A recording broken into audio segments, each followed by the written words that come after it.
Welcome to BYOFAQ, the unofficial FAQ for the workplace. Today's dial is ingenuity versus logic. The people who invent the new thing and the people who make sure it actually works. Most teams accidentally rank one above the other. By the end, you'll know why that's a mistake. We've got a pretty massive stack of notes on the desk for this deep dive today. We're looking at internal behavioral research, a bunch of culture index white papers, and, well, a few brutally honest postmortems of some truly spectacular corporate failures. Yeah, the postmortems are incredibly telling. Right. So our mission today is to distill all of this, to find out why the smartest teams still manage to completely fail at shipping basic ideas. Okay, let's unpack this immediately because as an operator, this is something that drives me absolutely crazy. I can already tell you're heated about this. I am. Because I step into an organization, right, and inherently the team knows these two types of thinkers exist, the people who invent and the people who verify.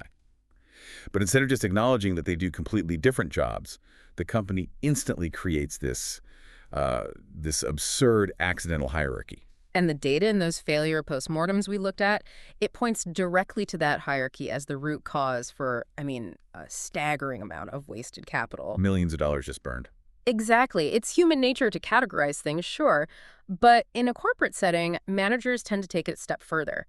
They basically decide which cognitive trait is the singular key to the company's survival, and then they penalize the other one. Yep. And as someone who actually has to run the P&L, I see it go one of two ways. Usually, the generator of the ideas gets crowned as the visionary, right? Oh, always. They get the applause at the all-hands meeting, they get the spotlight, and they are treated like the ultimate genius. Meanwhile, the person who actually has to validate those ideas, the one who figures out if the idea defies the laws of physics or the company budget, they get instantly demoted to bureaucrat. Right. They become the wet blanket standing in the way of progress. Exactly. But look at the research from legacy industries, right? Or heavily regulated environments, things like banking, aerospace, pharmaceuticals.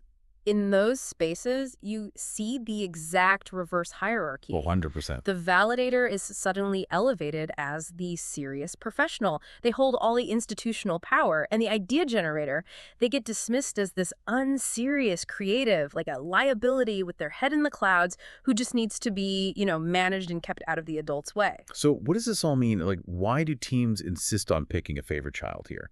If you want to actually ship a product or launch a service or just do anything real in the marketplace, you fundamentally need both sides of that coin. You really do. You need the person to dream up the impossible thing, and you need the person to anchor it to reality so the company doesn't go completely bankrupt trying to build it.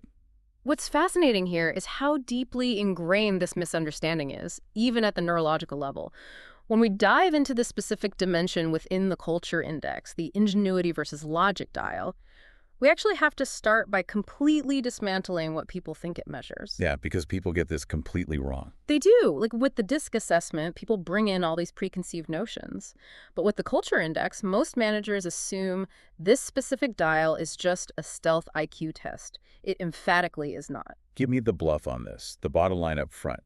What is it actually measuring if it's not just, who is the smartest person in the room? It measures the origin point of a person's cognitive process. Essentially, where does their thinking naturally begin? One end of the dial starts at a completely blank page. They make inventive leaps into the unknown.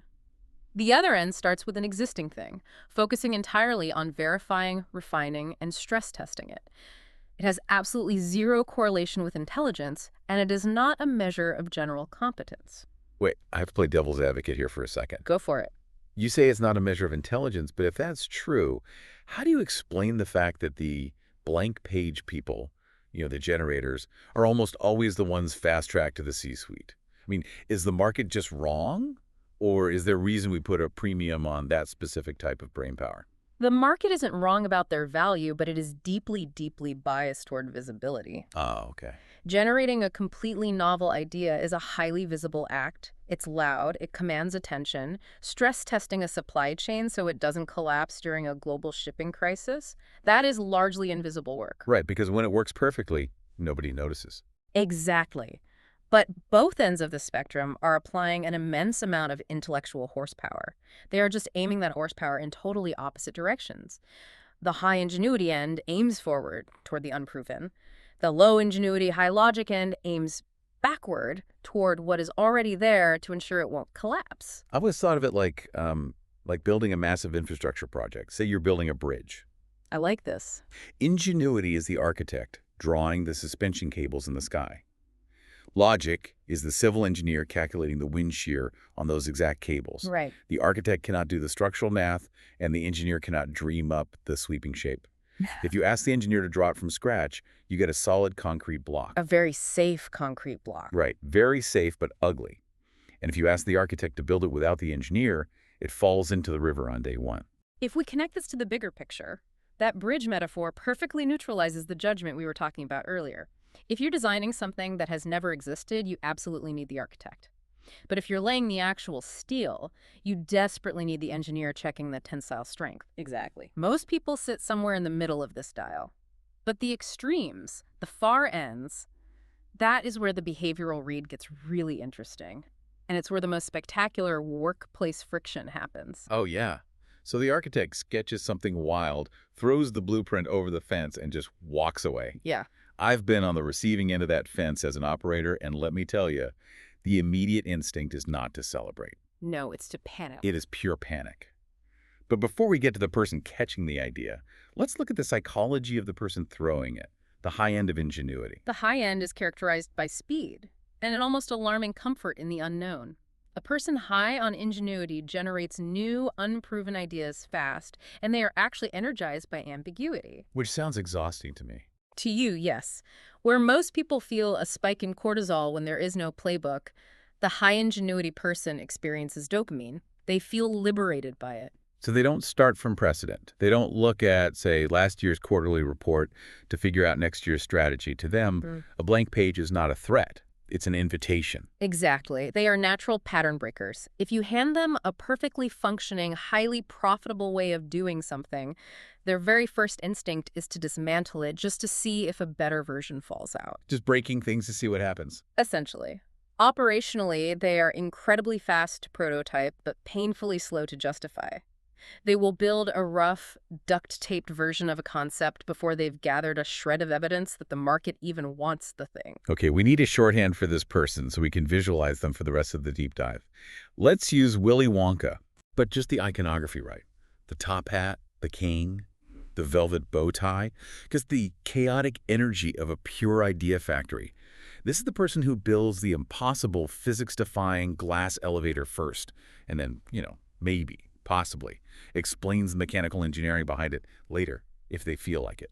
The Willy Wonka shorthand works because it captures the absolute gift of this profile. They are the source of anything genuinely new. If your industry is facing massive disruption or you need to pivot your entire business model over a weekend, this is the person who will see the path that doesn't exist yet.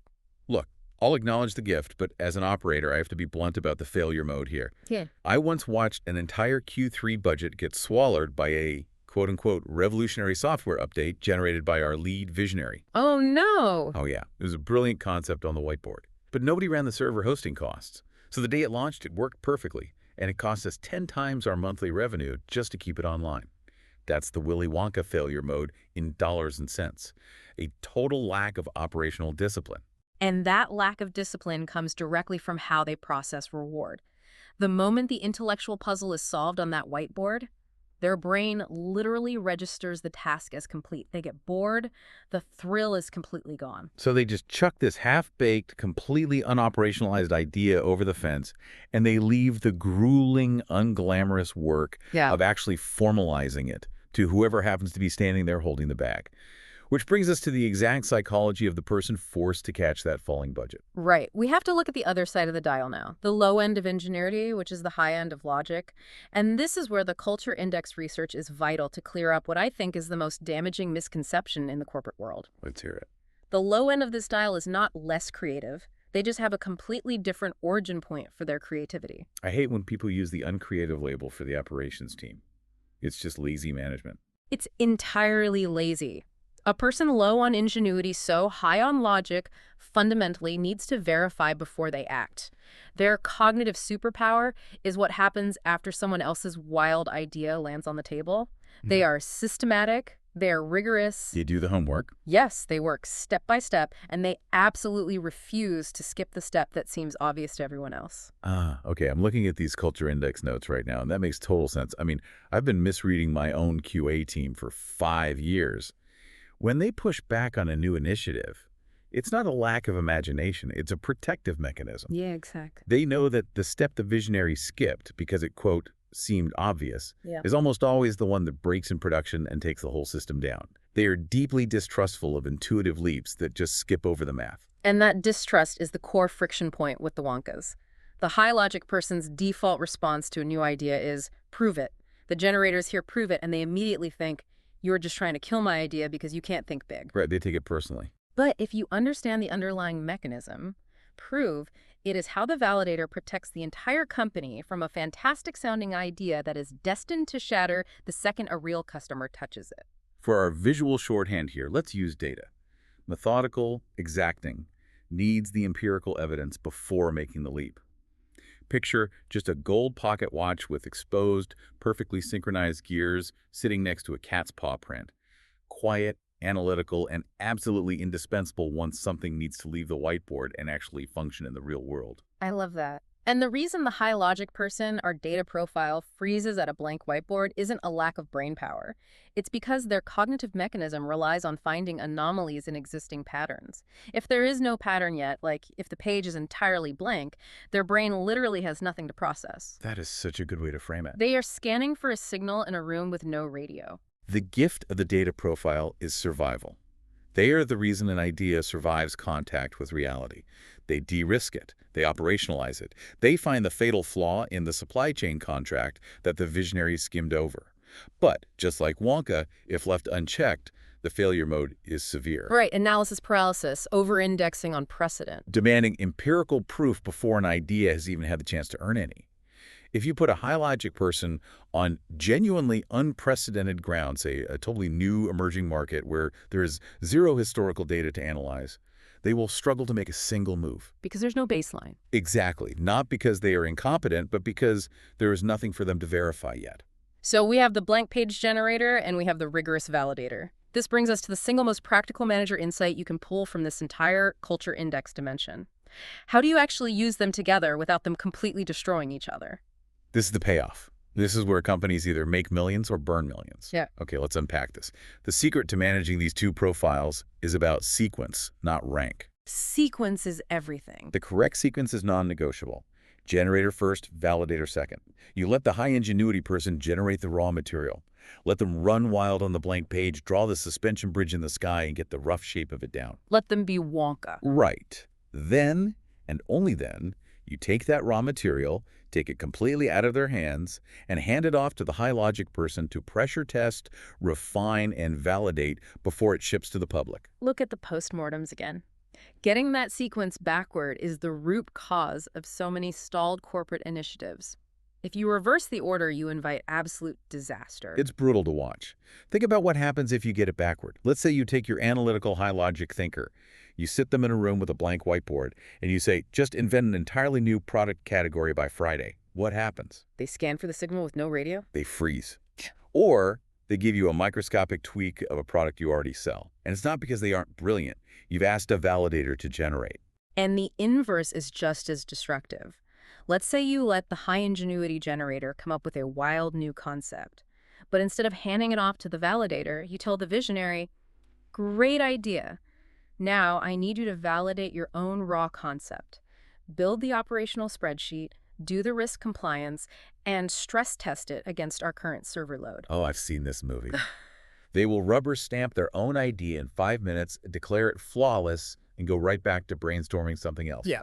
And then that idea will break into 1,000 pieces the very first time it hits the market. Because it was never actually pressure tested. It was just enthusiastically agreed with by its own creator. Which highlights a crucial concept in the research called the gap mechanic. When an employee isn't producing, managers immediately assume the person is broken or incompetent or, just losing their edge. But often, the person's wiring is perfectly fine. The issue is the gap between their natural behavioral wiring and the behavioral demands of their current role. Let me translate that into operator terms. The environment is the failure point, not the person. If you put a high-ingenuity Willy Wonka type into a role that is 100% established process like auditing or regulatory compliance, where there's literally zero room to propose anything new, what happens? They don't just get a little bored. No, the psychological toll of fighting their own wiring is massive. They become deeply disengaged at record speed. Eventually, they will either emotionally check out, or worse, they will go rogue and start intentionally breaking perfectly good processes just to feel the dopamine hit of fixing something new. Which is a nightmare for HR. This is why your best optimizer will freeze if you lock them in a room and tell them to just invent something. Right. If you put a low ingenuity, high logic data type into a role that demands constant blue sky invention, where there is absolutely nothing existing to refine, they will stall out entirely. Right. And it's not from a lack of effort or intelligence, it's simply because there is nothing yet for them to verify against. The wiring isn't broken, the fit is broken. So how do we actually apply this? What is this trait specifically good for when you look at your own team on Monday morning? The highest leverage use of this data is pairing, putting generation and validation on the exact same initiative. If you look at the history of modern business, nearly every single product, software, or service that has ever shipped successfully and actually functioned has passed through both pairs of hands. It's also incredibly useful for seating people correctly in your organization. If you're building out an R&D department or an early concepting team, the what haven't we tried yet squad, you need to heavily seat the high end of ingenuity there. But for quality assurance, optimization, logistics, and the make this actually work without burning down the server roles, you must seat the low end of ingenuity. It's an incredible diagnostic tool for operators. If you are looking at a really good idea that inexplicably died on the vine last quarter, use this lens. Ask yourself, did this idea ever actually make it to the stress tester? Or was it just bounced around an echo chamber of generators until it fizzled out from a lack of execution? Or, on the flip side, was a highly analytical thinker unfairly handed a blank page and asked to invent, instead of being asked to refine. Exactly. It diagnoses the exact failure point in the assembly line of an idea. Yeah. But we also have to put up some firm guardrails here regarding what this trait is not good for. Yes, absolutely, because I see managers weaponize this kind of behavioral data all the time. Oh, constantly. This tool is absolutely not for ranking who is smarter. We've established that. Both ends are equally rigorous. They are just rigorous about completely different phases of the life cycle. It is also not an excuse for permanent labeling. She's not creative. He can't think straight. Managers, stop doing this. Those statements are almost always symptoms of a mismatch between what someone was asked to do and how they were naturally wired. Right. It's not a true deficit in the employee. Yeah. If a fish is failing at climbing a tree, you don't write a performance review about the fish's lack of ambition. You put it in the water. And most importantly, this culture index data is not a replacement for human conversation. You don't just look at a profile, point at a chart, and put someone in a permanent box. It is a prompt. It's a way to start a conversation with your team, to find out exactly where in the life cycle of an idea they do their absolute best work. It's a map to help them succeed, not a final verdict on their value. It's the trait most likely to get turned into an org hierarchy by accident, the visionary versus the bureaucrat. But both of those framings miss the fundamental reality of business. Absolutely nothing ships without both jobs getting done by someone in the correct order. Look back at the last major project that failed at your company. Was it actually a bad idea, or did it just skip the handoff between the blank page generator and the rigorous validator? That's BYOFAQ for this week. If you've got a generator and a validator on your team, go tell them they're a relay, not a rivalry. Next time in the Culture Index track, we get into the internal battery mental stamina and why most people read it wrong. Catch you next week.